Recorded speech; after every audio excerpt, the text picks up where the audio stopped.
Hey you guys, and welcome to Vlogmas day 14, and it's actually day 14, unlike yesterday when I said it was day 14, but you guys gotta forgive me, because at the beginning of that video, it wasn't like I was doing very well, now was it? There's pain, there was tiredness, how could I be blamed? Anyway, moving on from those dramatics, I have some of my favorite book series for you guys. Favorite book series. Now, I'm not going to mention Twilight and Harry Potter, even though I just did, because I think we all know that I love them so. But these are going to be off a little beaten path, maybe? Not really, because some of them are popular, but maybe you just didn't know that I love them. So let's go ahead and get started. Right now I'm keeping it to books like I strictly own, but I do have like a second video planned because there are some other books that I wanted to share, but I didn't want this video to be super long. So let's start off with some books that I read before I got to school, and they were already my favorites. So the first one is The Outsiders by S.E. Hinton. I do own a copy of this movie somewhere, I believe, and I love the movie. It's like a really perfection, as close as perfection as you can get to a book to movie adaptation, because I love the adaptation. I don't remember like hating anything about it, and I love this book. And for some reason, whenever I think about this book, I mostly specifically think about the fact that I went through that phase that almost most kids probably did, where you wanted to be a hobo, because on movies they made it look so great, you know. Hobo as in those people who like to train hop, you know, they had that stick, they had that thing that was all tied on the stick with your possessions, and they were just train hopping and made it look fun, but it wasn't. It's not really fun in real life when you grow up.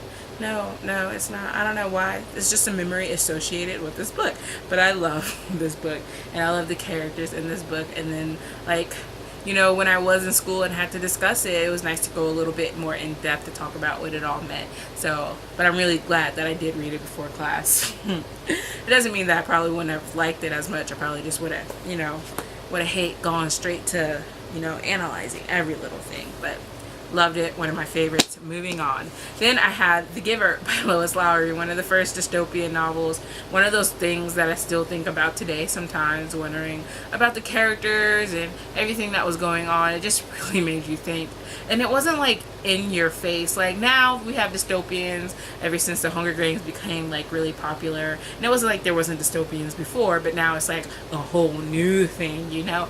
But this one is like a lot more quiet and subtle, and in some ways a lot more scary of what can become the norm, like, you know. So really love this. You guys let me know if you guys ever read a book before you got to school, and or if you guys have read it after everything and now you're not so sure about it because you can see that it was good for its time maybe, but you're not that into it. Let me know, and about these two specifically.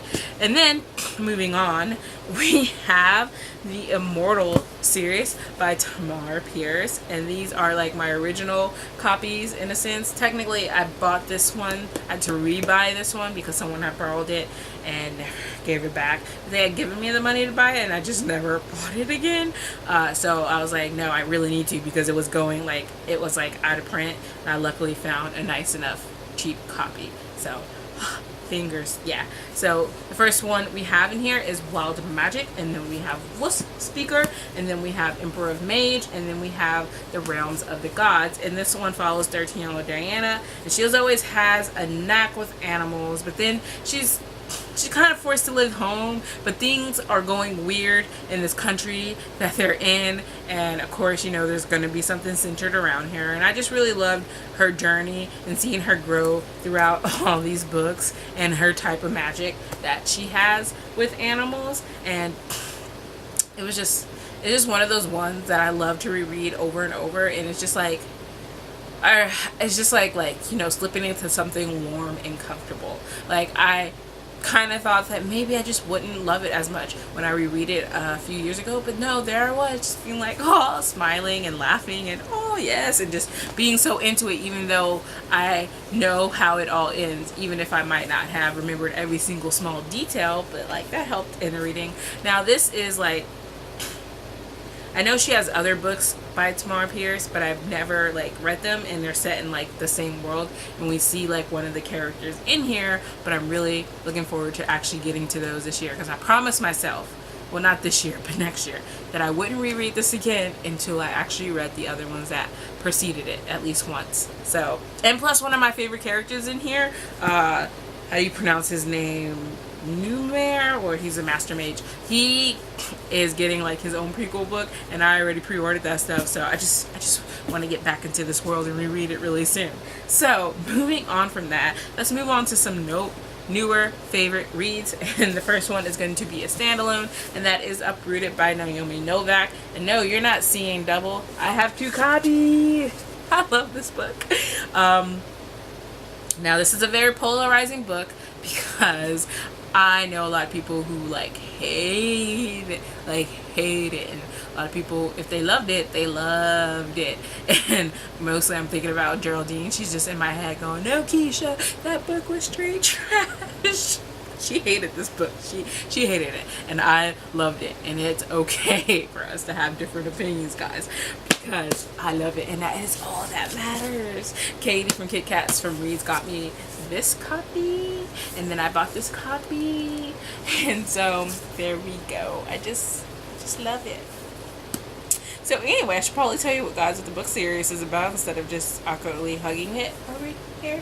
So in this world, I forgot the exact number of years, but every like couple of years or so, this dragon, but not a real dragon, comes to take away a girl from the village as a price for keeping them safe from the woods. So this dragon is really a magician, and really kind of just like goes there and takes the girl, and then we get to see like the secrets, of course, of when he takes a girl, because this year he takes a girl that was not expected to be taken. So there is that, and there's that own storyline between that girl and her friend who was supposed to be taken, and then we got this girl and her relationship with the magician. And I know a lot of people didn't like him, but he wasn't, I'm not sure, it's like he was doing like the right thing, sort of, like, but he just wasn't nice about it, and I think a lot of people wanted him to be better. You know, he's that gruff kind of person, but you know, I understood him. Like, I'm down with it. And this book just got kind of really weird, and magically, I think the like magical realism, not really in this book, but sort of similar, to the point where I know some people wouldn't have liked the aspect of how it was all going down. It just got weird, but it was my type of weird, and I loved it. And yeah, that's all I have to say. Without spoiling anything, I really want to reread it and do like an in-depth discussion of everything. And then, last but not least, I have the Broken Empire trilogy by Mark Lawrence. And that first we have Prince of Thorns, King of Thorns, and Empire of Thorns. And I just have to say, like, this is some really, really, really dark stuff for a lot of people, and a suspension of disbelief, I guess, for some other people. Although I feel like because some people were concerned about the main character's age and was he really able to do all that stuff, and all I gotta say is all you gotta do is watch the news and watch stuff in history, and kids can do anything that adults can. Not always for the better in some cases. I mean, like, in those cases that they're talking about, the dark stuff, like, kids do creepy and weird things just the same as adults, okay? Let's just put it like that. So I loved it. Like straight off the bat though, the character is just doing something that you're just like, okay, no. So maybe you want to read the first couple of chapters or a sample to see if it's for you. But I really like the writing in this book and the flow of this book, and it follows this guy, York, who is found, I guess is the word, after a really long year absence from by his father's kingdom, I guess. And his father is like a king, and he goes there to discuss and politic things, but we get flashbacks on, like, occasionally what he was like on the road. Number one, how he got to being on the road and what led him to being on the road, while we're also in the present. And I really love all of that. Like, it was all done and weaved beautifully together. Now I feel like if maybe the first one is too dark for you, like I know someone who loved it, but like they were like, no, it was just too dark, I'm not sure if I could do the other 2 books. He does have like another companion series that is set in the same world, following some different characters, although those characters, I've read the first 2 books, they met him at least once, but it's a whole lot lighter in tone, but that's because the main character is a whole lot lighter in tone as well. But yeah, so those are the books that are some of my favorites. You guys let me know some favorites that maybe are off the beaten path and not everyone would think to read. And I will talk to you guys later. Bye.